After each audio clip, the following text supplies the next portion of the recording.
اسی دن میں مارکہ حق و باطل یوم الفرقان غزوہ بدر مال سے وجود میں آیا، اور یہ غزوہ بدر وہی مارکہ ہے کہ اس میں مسلمانوں کی تعداد دشمنوں کے مقابلے میں 1/3 بھی نہیں تھی۔ ادھر کفار 1000 کے قریب ہے، لیکن یہ مجاہدین اسلام، یہ پیارے مصطفیٰ کے غلام 313 ہیں۔ پھر لڑنے کا سامان بھی نہیں ہے، صرف 2 گھوڑے ہیں، 6 زرے ہیں اور 8 تلواریں ہیں۔ ادھر سب کے پاس تلواریں ہیں، لیکن اس کے باوجود یہ دیوانے، یہ مستانے، یہ میرے پیارے آقا کے غلام، آقا کا حکم ہوا میدان جنگ میں آ گئے تو اس سے پتہ یہ چلتا ہے، ان کا عقیدہ یہ تھا کہ جنگ میں فتح جو ہے وہ یہ تعداد کے ساتھ تعلق نہیں رکھتی، وہ پیارے مصطفیٰ کے پیارے قدموں کے ساتھ تعلق رکھتی۔ اور پھر یہی وہ جنگ تھی کہ میرے آقا ایک رات پہلے، جنگ سے پہلے حضور فرما رہے ہیں کہ کل فلاں کافر یہاں پہ مرے گا، فلاں کافر اس جگہ پہ قتل کیا جائے گا، ابو جہل یہاں مرے گا، عتبہ یہاں قتل کیا جائے گا، شیبہ یہاں قتل کیا جائے گا۔ تو اس سے پتہ یہ چلتا ہے کہ میرے حضور اپنی نگاہ نبوت سے دیکھ رہے تھے کہ کل کا جو دن ہے، اس دن میں جو فتح ہے وہ میرے غلاموں کے قدموں کو چومنے والی ہے۔ بے شک تعداد تھوڑی ہے، لیکن کل فتح جو وہ میرے صحابہ کے قدموں کو آ کے چومنے والی ہے۔ ابھی جنگ شروع نہیں ہوئی، آقا کریم اس سے پہلے آپ کو ایک عاشق کے عشق کی بات سنا دو۔ ابھی جنگ شروع نہیں ہوئی، آقا کریم صف بندی فرما رہے ہیں اور لشکر اسلام کو اپنے اپنے جھنڈوں کے ساتھ صفیں بنانے کا حکم دے رہے ہیں۔ آقا کریم کے مبارک ہاتھ میں مبارک چھڑی ہے، اور جان رحمت اس چھڑی کے ساتھ غلاموں کو سیدھا کھڑا ہونے، برابر اور مل کے کھڑا ہونے کا حکم فرما رہے ہیں۔ اب اسی دوران ایک عاشق کا عشق بڑھ اٹھتا ہے، اس عاشق کو حضرت سواد انصاری کہتے ہیں رضی اللہ تعالیٰ عنہ۔ ان کا پیٹ ذرا بڑا تھا، پیٹ بڑا ہونے کی وجہ سے صفوں سے باہر نکل رہا تھا۔ آقا کریم نے فرمایا، وہ چھڑی ان کے پیٹ پہ چبھوتے ہوئے فرمایا اے سواد سیدھے ہو جاؤ۔ اب پیٹ پہ چھڑی لگنے کی دیر تھی کہ اس عاشق کا عشق بھڑک اٹھا۔ عرض کیا کہ یا رسول اللہ، اللہ نے آپ کو حق اور سچائی کے ساتھ بھیجا ہے، آپ کو حق اور سچائی کے ساتھ مبعوث فرمایا ہے، اور حضور آپ انصاف فرمانے والے ہیں۔ یا رسول اللہ، آپ میرے معاملے میں بھی انصاف فرمائیں، آپ نے میرے پیٹ پہ چھڑی ماری ہے، اس لیے اب اس کا بدلہ آپ پہ واجب ہو گیا ہے۔ اب عاشق کا جو عقل ہے وہ بھی کتنا تیز ہوتا ہے، جب جیسے نازک حالات ہیں، لیکن کیا کہ اپنا مطلب نکالنے کے لیے عاشق کی عقل کیسے موقع تلاش کر لیتی ہے۔ توجہ ہے سب کی؟ عرض کیا کہ حضور اب آپ پہ مطلب واجب ہے۔ صحابہ حیران تھے، ایسا نازک وقت کہ تعداد بھی اتنی تھوڑی، لڑنے کا سامان بھی نہیں، ادھر کفار دلاتے پھر رہے ہیں، ایسے نازک حالات میں اب ان کی یہ گفتگو کچھ موضوع نہیں تھی، مگر وہ عاشق تھے۔ میرے حضور نے فرمایا، اپنے مبارک پیٹ سے کپڑا اٹھایا اور فرمایا سواد لو، یہ چھڑی ہے، اپنا بدلہ لے لو۔ اب اس عاشق نے جانے کائنات کے مبارک پیٹ کو دیکھا، جیسے آقا کے جسم مبارک کو دیکھا تو ساتھ لپٹ گیا۔ آقا کریم کے جسم مقدس کے ساتھ لپٹ کے بوسے لینے لگا، بوسے لے کے عرض کیا کہ حضور وہ جو عرض کیا تھا نا کہ آپ پہ بدلہ واجب ہو گئے، وہ اسی لیے عرض کیا تھا۔ یا رسول اللہ، اس گستاخی کی معافی چاہتا ہوں، اس گستاخی کی معافی چاہتا ہوں۔ میرے حضور نے فرمایا، مسکرا کے آقا کریم نے فرمایا، سواد نے ایسا کیوں کیا تھا؟ جانتے تو تھے میرے حضور، مگر ہمیں بتایا جا رہا ہے، امت کی تعلیم ہو رہی ہے، امت کو خبر دی جا رہی ہے، اس غلام اور عاشق سے پوچھ کے۔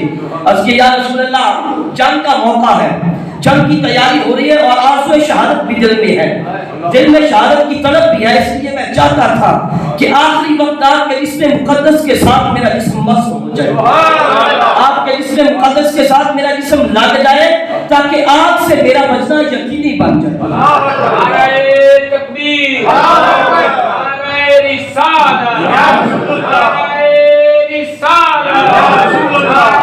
تحقیق، حیدری، ختم نبوت زندہ باد تاجدار ختم نبوت زندہ باد زندہ باد سب نبی سب کو من سب نبی سب کو سبحان اب اس سے پتہ یہ چلتا ہے کہ اس کے صحابی کا عقیدہ یہ تھا حضرت سوال کا، اور پھر جنگ بدر میں شامل ہونے والے یہ صحابی ہیں، ان کا عقیدہ یہ تھا کہ جو چیز آقا کریم کے اسم مقدس کے ساتھ لگ جائے اس کو آگ نہیں جلا سکتی۔ اب یہ عقیدہ ہے جنگ بدر میں شامل ہونے والے صحابی کا، تو بھلا بتائیے وہ ہم سب کی پیاری امی، وہ میرے حضور کی پیاری امی جن کے مبارک پیٹ میں آقا کریم 9 مہینے جلوہ فرما رہے، اس پیاری امی کی نگاہ اٹھے گی دوزخ کی آگ بجھ نہیں جائے گی۔ اللہ اکبر۔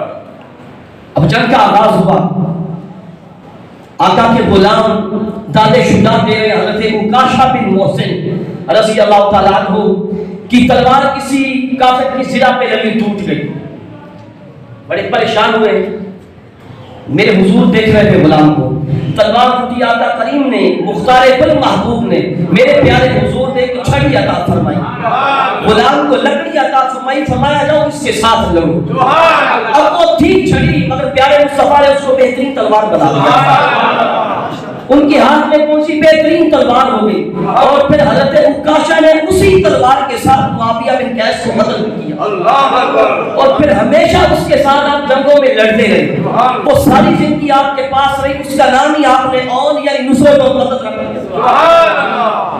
پھر جنگ یمامہ میں غالباً آپ شہید ہوئے، اور یہ جنگ یمامہ حضرت ابوبکر صدیق کے دور خلافت میں ہوئی ہے، یعنی غزوہ بدر میں آقا کریم نے یہ تلوار بنا کے عطا فرمائی تھی، ٹھیک چھڑی حضور نے تلوار بنا دی۔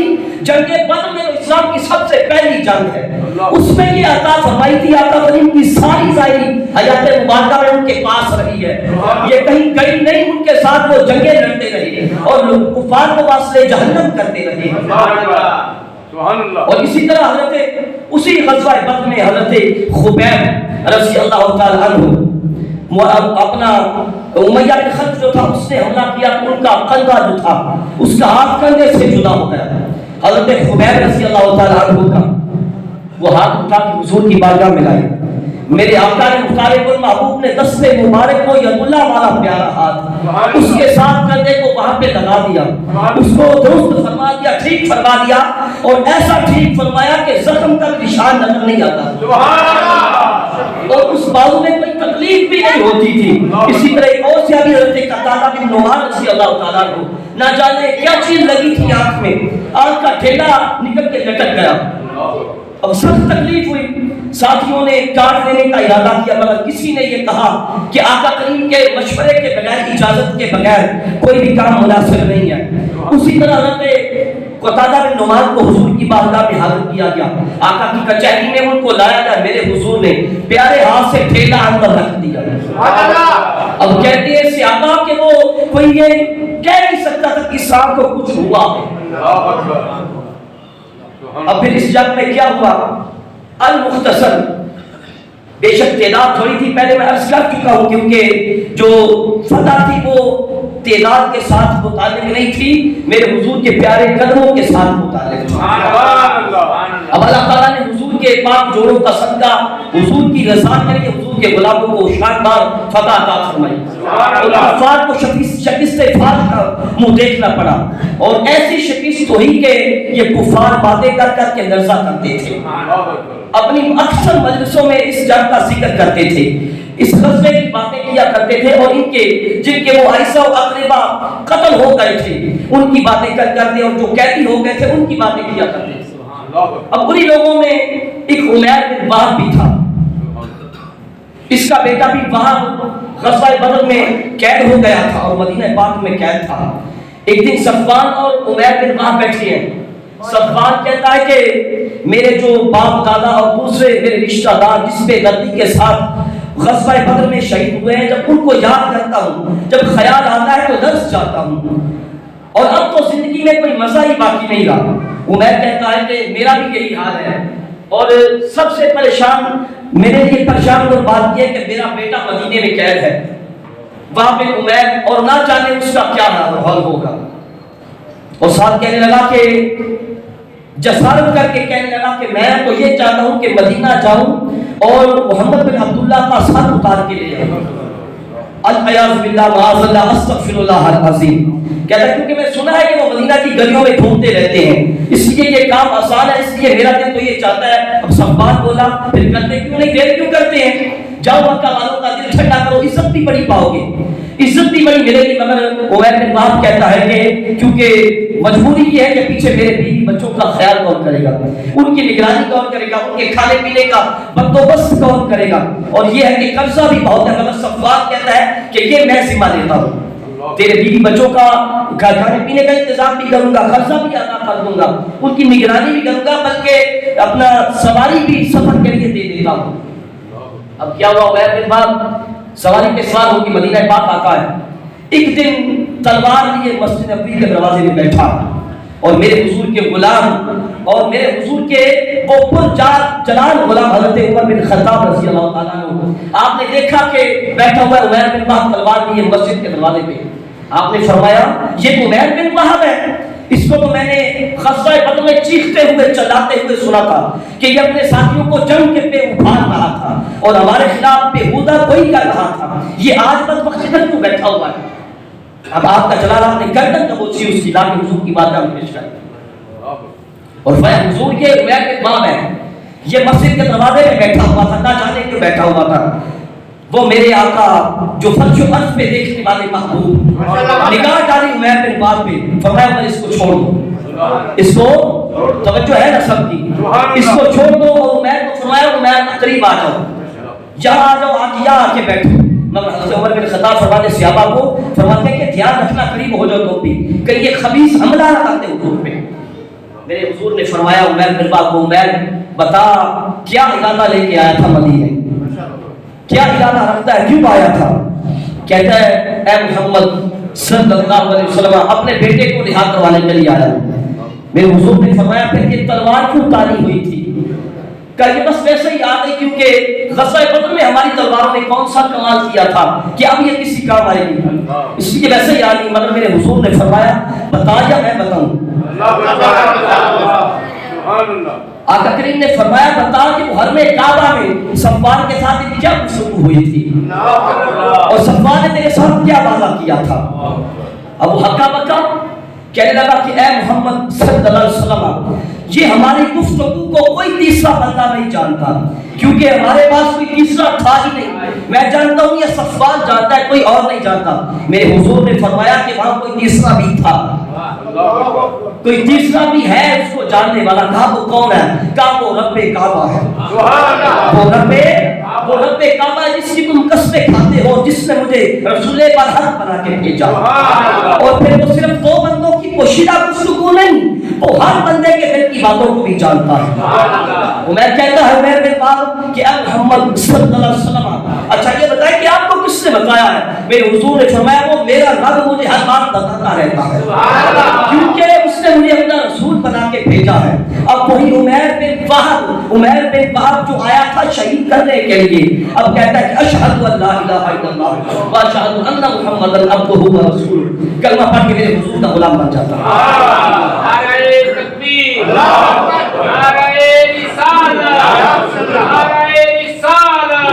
ہر صحابی نبی جنتی, ہر صحابی نبی جنتی, ہر صحابی نبی جنتی. نعرہ تحقیق, نعرہ حیدری, تاجدار ختم نبوت, زندہ باد, زندہ تاجدار ختم نبوت, زندہ باد, تاجدار ختم نبوت, زندہ باد, زندہ باد.